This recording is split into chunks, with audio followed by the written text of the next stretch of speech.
목요일 새벽 예배 제가 기도하고 말씀드리겠습니다. 기도하겠습니다. 하나님 감사합니다. 12월 또 여기까지 삶으로 인도하시고 하나님 은혜 가운데 지켜주시니 감사합니다. 오늘 하루 우리에게 베푸실 하나님 말씀의 은혜를 기대하며 나아갑니다. 우리 함께 예배하지는 못하고 비록 이렇게 영상으로 예배하지만 이렇게 예배할 때도 하나님 우리 각자에게 필요한 말씀과 은혜를 부어 주옵소서. 이 아침에 함께 하실 하나님 은혜를 기대하며 예수님의 이름으로 감사하며 기도드립니다. 아멘. 하나님께서 오늘 우리에게 주신 말씀은 다니엘 11장 20절로 35절 말씀입니다. 제가 봉독하여 올립니다. 그 왕위를 이을 자가 압제자를 그 나라의 아름다운 곳으로 두루 다니게 할 것이나 그는 분노함이나 싸움이 없이 몇 날이 못 되어 망할 것이요 또 그의 왕위를 이을 자는 한 비천한 사람이라. 나라의 영광을 그에게 주지 아니할 것이나 그가 평안한 때를 타서 속임수로 그 나라를 얻을 것이며 넘치는 물 같은 군대가 그에게 넘침으로 말미암아 패할 것이요 동맹한 왕도 그렇게 될 것이며 그와 약조한 후에 그는 거짓을 행하여 올라올 것이요 소수의 백성을 가지고 세력을 얻을 것이며 그가 평안한 때에 그 지방의 가장 기름진 곳에 들어와서 그의 조상들과 조상들의 조상이 행하지 못하던 것을 행할 것이요 그는 노략하고 탈취한 재물을 무리에게 흩어주며 계략을 세워 얼마 동안 산성들을 칠 것인데 때가 이르기까지 그리하리라. 그가 그의 힘을 떨치며 용기를 다하여 큰 군대를 거느리고 남방왕을 칠 것이요 남방왕도 힘이 크고 강한 군대를 거느리고 맞아 싸울 것이나 능히 당하지 못하리니 이는 그들이 계략을 세워 그를 침이니라. 그의 음식을 먹는 자들이 그를 멸하리니 그의 군대가 흩어질 것이요 많은 사람이 엎드러져 죽으리라. 이 두 왕이 마음에 서로 해하고자 하여 한 밥상에 앉았을 때에 거짓말을 할 것이라. 일이 형통하지 못하리니 이는 아직 때가 이르지 아니하였으므로 그 일이 이루어지지 아니할 것임이니라. 북방왕은 많은 재물을 가지고 본국으로 돌아가리니 그는 마음으로 거룩한 언약을 거스르며 자기 마음대로 행하고 본토로 돌아갈 것이며 작정된 기한에 그가 다시 나와서 남방에 이를 것이나 이번이 그 전번만 못하리니 이는 기띔의 배들이 이르러 그를 칠 것임이라. 그가 낙심하고 돌아가면서 맺은 거룩한 언약에 분노하였고 자기 땅에 돌아가서는 맺은 거룩한 언약을 배반하는 자들을 살필 것이며 군대는 그의 편에 서서 성소 곧 견고한 곳을 더럽히며 매일 드리는 제사를 폐하며 멸망하게 하는 가증한 것을 세울 것이며 그가 또 언약을 배반하고 악행하는 자를 속임수로 타락시킬 것이나 오직 자기 하나님을 아는 백성은 강하여 용맹을 떨치리라. 백성 중에 지혜로운 자들이 많은 사람을 가르칠 것이나 그들이 칼날과 불꽃과 사로잡힘과 약탈을 당하 여러 날 동안 몰락하리라. 그들이 몰락할 때에 도움을 조금 얻을 것이나 많은 사람들이 속임수로 그들과 결합할 것이며 또 그들 중 지혜로운 자 몇 사람이 몰락하여 무리 중에서 연단을 받아 정결하게 되며 희게 되어 마지막 때까지 이르게 하리니 이는 아직 정한 기한이 남았음이라. 아멘. 오늘 주어진 본문 말씀 가지고 견고하게 붙드시는 하나님, 견고하게 붙드시는 하나님이란 제목으로 말씀의 은혜를 나누도록 하겠습니다. 본문 내용이 좀 길죠. 길고 다니엘서는 조금 어려운 책이기도 한데 뒷부분으로 갈수록 좀 더 어렵고 복잡한 그런 내용인데 오늘 이 내용을 구구절절히 우리 역사책 보듯이 그렇게 하지 않고 여러분에게 한 가지 중요한 사실만 나누도록 하겠습니다. 오늘 이 긴 구절 가운데 등장하는 한 인물은 안티오쿠스 4세인 에피파네스의 악행입니다.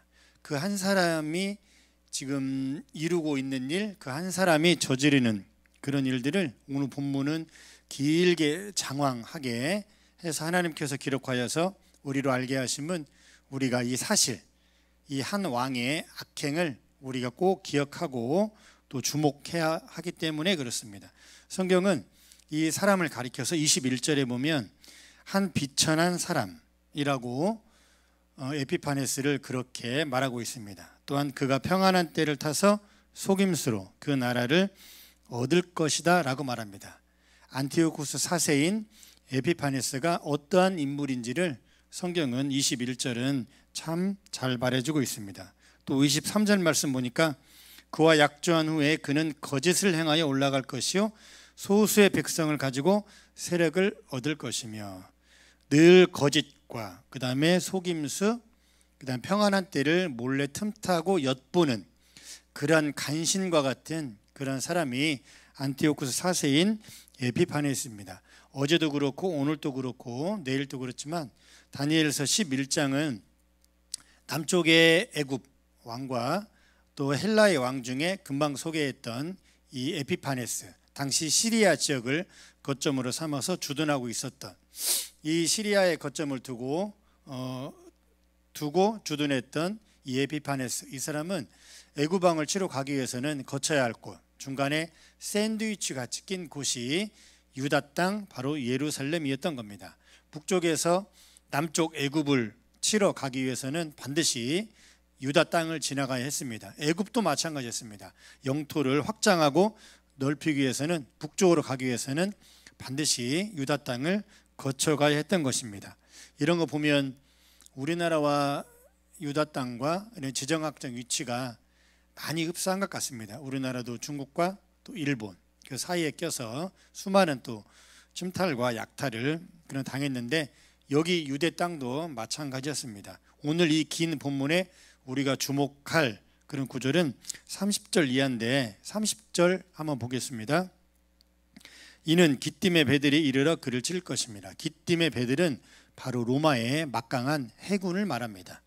로마의 해군이 애굽을 도와서 에피파네스의 그런 애굽을 먹으려는 그런 야욕이 수풀로 돌아갔죠. 그래서 로마의 해군의 도움으로 애굽이 승리를 이끌었고, 반면에 또 30절 보면 그가 낙심하고 돌아가면서, 이제 여기서부터 중요합니다. 맺은 거룩한 언약에 분노하였고 자기 땅에 돌아가서는 맺은 거룩한 언약을 배반하는 자들을 살필 것이며, 이 에피파네스는 자신의 어떤 전쟁에서의 패배, 자신의 어떤 영토 확장에 대한 야욕, 이거를 채우지 못했을 때 돌아가면서 반드시 거쳐야 하는 곳 유다 땅 예루살렘에 살고 있었던 하나님을 믿는 거룩한 백성들, 또 하나님과 유다 이스라엘 백성들과 맺었던 거룩한 언약을 분노하였다 그러죠. 참 이상한 사람 같습니다. 또 31절 보니까 군대는 그의 편에 서서 성소 곧 견고한 곳을 더럽히며, 에피파네스는 몇몇의 군인들로 또 이런저런 어떤 폭정으로 했을 때 유다 이스라엘 사람들이 말을 듣지 않자 31절에 보니까 이제 군대를 동원합니다. 군대를 동원해서 성소와 견고한 곳을 더럽혔다 그러죠. 성소와 성전이죠. 이스라엘 백성들이 또 매일 드리는 제사를 폐했다 그럽니다. 이거는 상번제입니다. 하나님 앞에 유다 이스라엘 백성들이 매일 드렸던 제사, 상번제를 폐했다 그러죠. 그 다음에 멸망하게 하는 가증한 것을 세울 것이며, 제가 지난주에 잠깐 말씀드렸듯이 이 에피파네스는 성전에 제우스 신상을 세우고 유다 이스라엘 백성들이 가증히 여기는 돼지, 고기, 그거를 바치고 먹고 음란하게 행하는 그러한 일들을 바로 성소 앞에서, 성전에서 했다라는 겁니다. 이러한 모든 것들을 주관하고 주도했던 인물이 바로 안티오쿠스 4세인 에피파네스였다라는 겁니다. 또 32절 볼까요? 그가 또 언약을 배반하고 악행하는 자를 속임수로 타락시킬 것이나 오직 자기 하나님을 아는 백성은 강하여 용맹을 떨치리라. 32절 또 우리가 주목할 것은 이런 황제, 그래서 헬라의 이런 거친 왕 에피파네스가 폭정하고 또 죽이고 또 칼과 창으로 억압했을 때 또 신앙이 약하고 흔들렸던 사람들이 하나님의 언약을 배반하고 돌아서는 사람들이 있었다는 겁니다. 그들을 또 속임수로 괴롭히고 또 그들을 속임수로 타락시켰다 그럽니다. 그런데 오직 자기의 하나님을 아는 백성은 강하여 용맹을 떨치리라. 32, 33, 34 보면 이런 에피파네스의 폭정과 극악무도한 이런 일 앞에서 그래도 신앙을 지키며 하나님 앞에 굳건한 믿음을 지켰던 사람들, 이 사람들이 바로 마카비 형제들입니다. 마카비 형제들을 중심으로 그럼에도 불구하고 신앙을 지키려고 했던 사람들이 이런 헬라의 이런 왕들, 특히 이런 에피파네스 왕들과 대거해서 한거해서 싸워서 그들의 신앙을 굳건히 지켜나갔던 것입니다. 그 날을 기념하는 것이 여러분 잘 아는 바로 수전절입니다. 수전절이 오늘 본문의 30절로 35절 이 말씀 배경 밑에 그대로 들어있는 내용입니다. 예수님께서 신약성경에서 수전절을 언급하셨죠. 그래서 지금도 유대 이스라엘 사람들은 수전절을 지키고 있는 것입니다. 그런 마카베 형제들, 신앙을 굳건히 지키려고 하는 사람들은 여전히 어려운 환경에서도 저항하고 항거하여 싸웠다라는 것입니다. 또 33절 말씀 보니까 중간 이하 보면 그들이 칼날과 불꽃과 사로잡힘과 약탈을 당하여 여러 날 동안 몰락하리라. 아주 극악무도하게 칼로 또 불로 또 사로잡힘으로 감금으로 약탈은 재산을 몰수했다라는 거죠. 몰수하고 사형과 처형을 했다라는 겁니다. 그럼에도 불구하고 여전히 하나님을 향하여서 신앙을 든든히 지켜나가려고 했던 모든 사람들, 이러한 사람들이 있었다라는 거죠. 그들은 절대로 그러한 어떤 헬라의 왕들의 그런 창과 칼 앞에 무너지지 않고 그들 앞에 신앙을 포기하지 않았다라는 겁니다.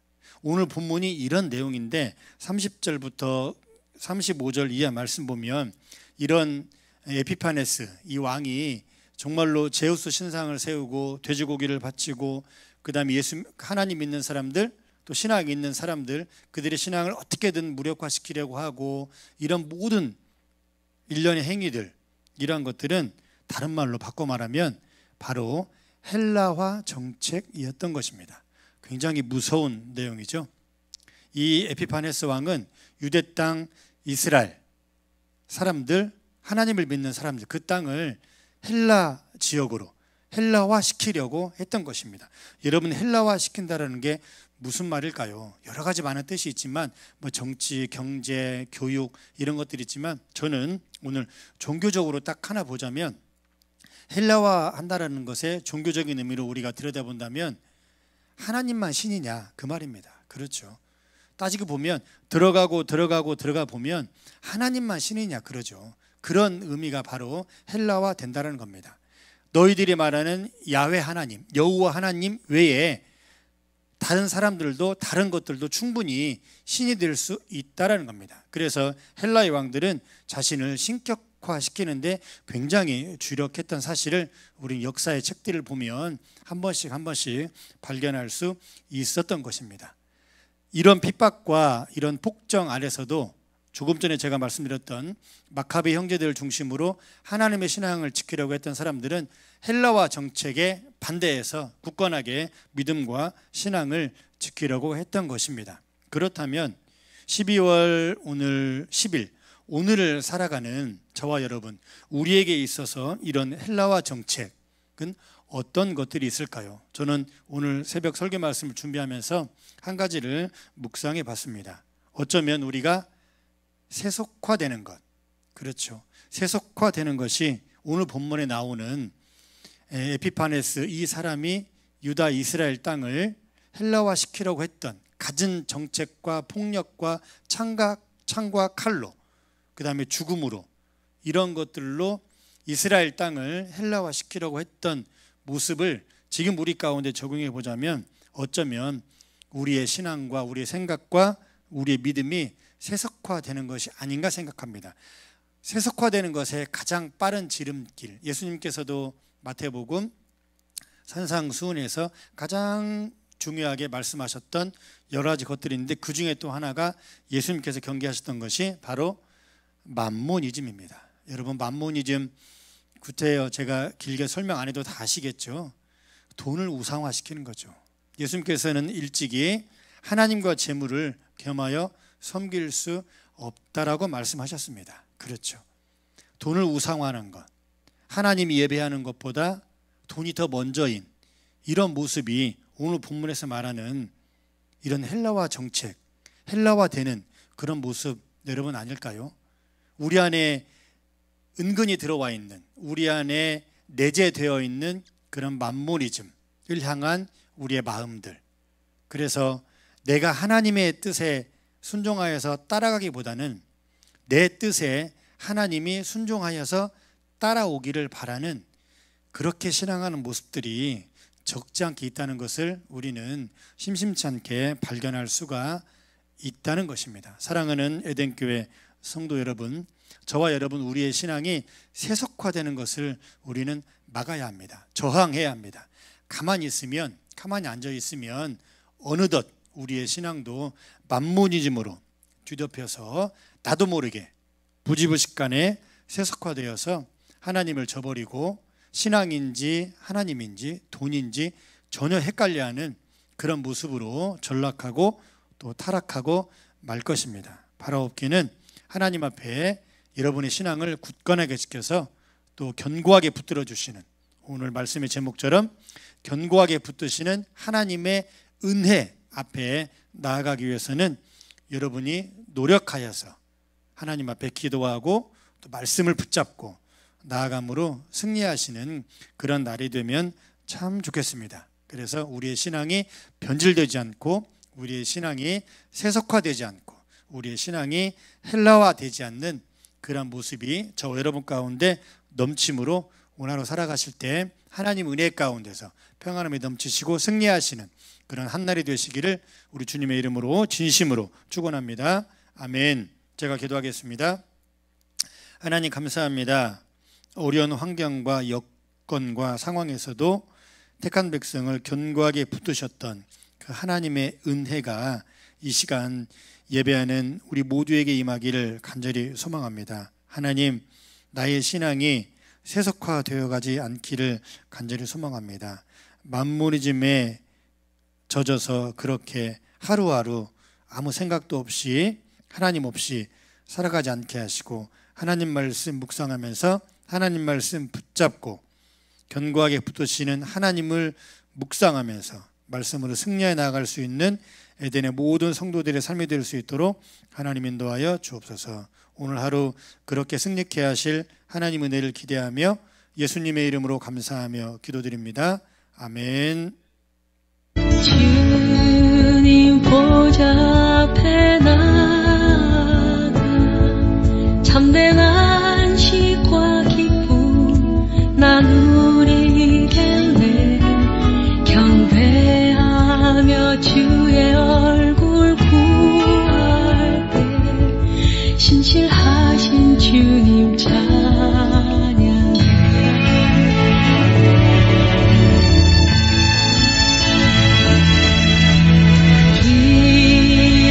들으시는 하나님, 폭풍 속에 내 품고 내 노래시라.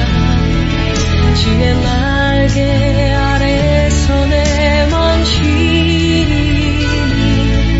신실하신 주님